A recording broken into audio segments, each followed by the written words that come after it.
होली मनाने के अगर वैज्ञानिक कारणों की बात की जाए तो सबसे पहले नंबर पे आता है कि वैज्ञानिक भी इस बात को मानते हैं कि शरद ऋतु के समाप्ति और बसंत ऋतु के आगमन का यह काल पर्यावरण और शरीर में बैक्टीरिया की वृद्धि को बढ़ावा देता है। लेकिन जब होलिका जलाई जाती है तो करीब से करीब 145 डिग्री फ़ारेनहाइट तक तापमान बढ़ जाता है और इससे परंपरा के अनुसार जब लोग जलती होलिका की परिक्रमा करते हैं तो होलिका से निकलता ताप शरीर और आसपास के पर्यावरण में मौजूद बैक्टीरिया को नष्ट कर देता है और इस प्रकार यह शरीर तथा पर्यावरण दोनों के लिए ही बेहद खास रहता है। कुछ वैज्ञानिकों का यह भी मानना है कि रंगों के खेलने से हमारा सकारात्मक प्रभाव पड़ता है और हमारे शरीर तथा मानसिक स्वास्थ्य पर भी असर पड़ता है। पश्चिमी फिजिशियन डॉक्टर का मानना है कि एक स्वस्थ शरीर के लिए रंगों का महत्वपूर्ण स्थान है।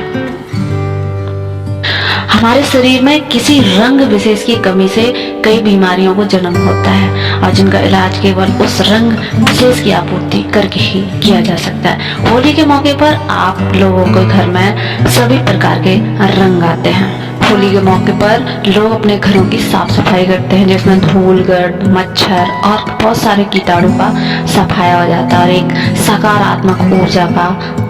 आवाहन होता है। योग आश्रम के डॉक्टर प्रधान के अनुसार होली पर शरीर पर ढाक के फूलों से तैयार किया गया रंगीन पानी विशुद्ध रूप से अबीर और गुलाल डालने से शरीर पर इसका प्रभाव पड़ता है और यह शरीर को ताजगी प्रदान करता है। जीव वैज्ञानिक के अनुसार गुलाल अबीर शरीर की त्वचा को उत्तेजित करते हैं और पोरों में समा जाते हैं और शरीर के आयन मंडल को मजबूती प्रदान करके साथ ही स्वास्थ्य को बेहतर करना और उसकी सुंदरता को निखारते हैं हमारे रंग। होली का त्योहार साल में ऐसे समय पर आता है जब लोग मौसम का बदलाव देखते हैं कि ठंड से अब गर्मी की तरफ रुख होता है और ऐसे में लोगों को सुस्ती बहुत आती है और लोग फाग गाकर और अपनी सुस्ती को भगाते हैं, जो कि होली में ढोलक के साथ लोग फाग गाते हैं और साथ ही साथ वो इस मौसम में जोर से बोलते भी हैं, मतलब आवाज तेज निकालते हैं और अपनी सुस्ती भगाते हैं। ये भी एक वैज्ञानिक कारण है होली का।